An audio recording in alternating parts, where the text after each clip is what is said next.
So listen, I got a bunch of questions for you, as I Okay. always do. If someone is actually, you've done such incredible work over so many years. If someone has actually never seen anything that you've done before, what is the first thing you'd like them watching and why? I would probably pick something because I am eclectic, but my roots are dramatic, independently spirited drama. I would probably pick something from that because that's my first love. So I would probably go with Pig or Joe or Bringing Out the Dead. So I listen, I love Face Off. I mean, I love Face Off. And I know that there's been talk for a while, Adam Wingard, about maybe doing a sequel. Is that actually going to happen? Is that something that interests you? Oh yeah, no, I love Face Off too, and I think Face Off is a sequel that lends itself to a lot of twists and turns and unpredictability. It's almost like if you factor in the idea of offspring and Castor and Sean having children and these children grow up, then it becomes like three-dimensional chess. And what's then it's not just the two, John Travolta and myself, it's four of us ping-ponging and going at different levels, and it becomes even more complex. I think there's a lot of fertile ground there. I had maybe one meeting in an office, but I haven't heard anything since, so I don't know. If Adam is directing, I really want it to happen.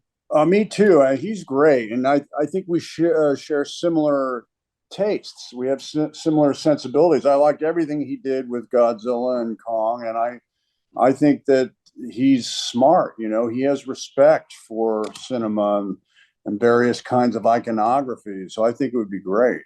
Jumping into why I get to talk to you with the old way. So you share most of the movie, you are with your daughter, played by Ryan. And I think my favorite scene in the film is you teaching her to cry. And I Yeah. wanted to know as I was watching it because I loved the scene so much. Was that all scripted? How much was found in the moment?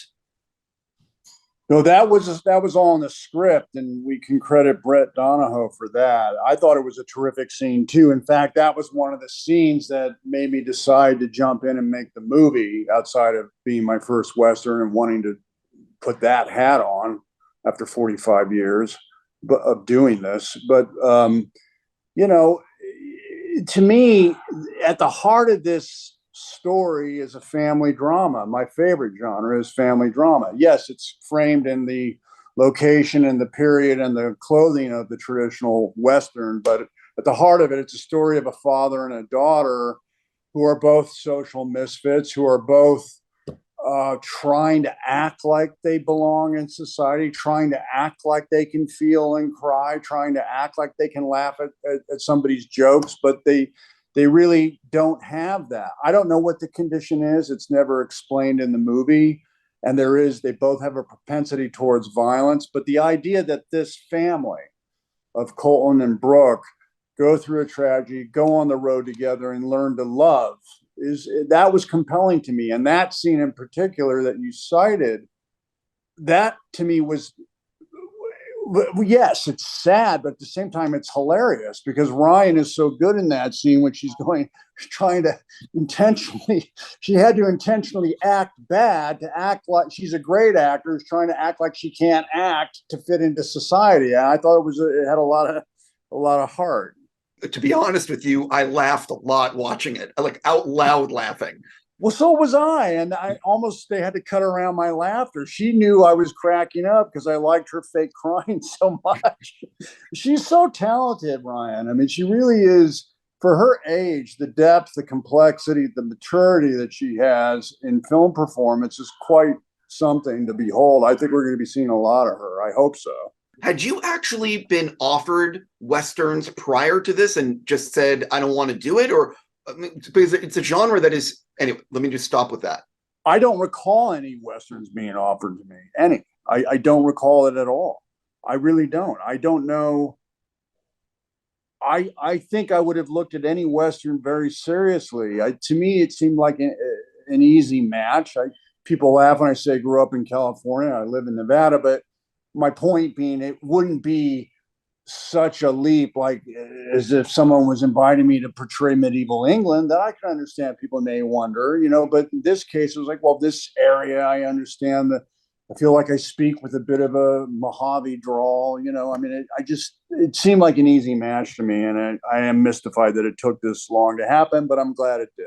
So the first trailer for Renfield came out this morning, and I could not be more excited. It looks, pardon my language, fucking awesome. Awesome.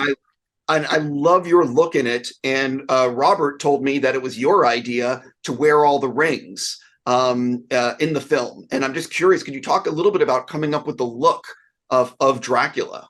Well, I had a lot of help. There were a ton of super talented people on that movie that helped design the look. We wanted it to be more homaging more Christopher Lee.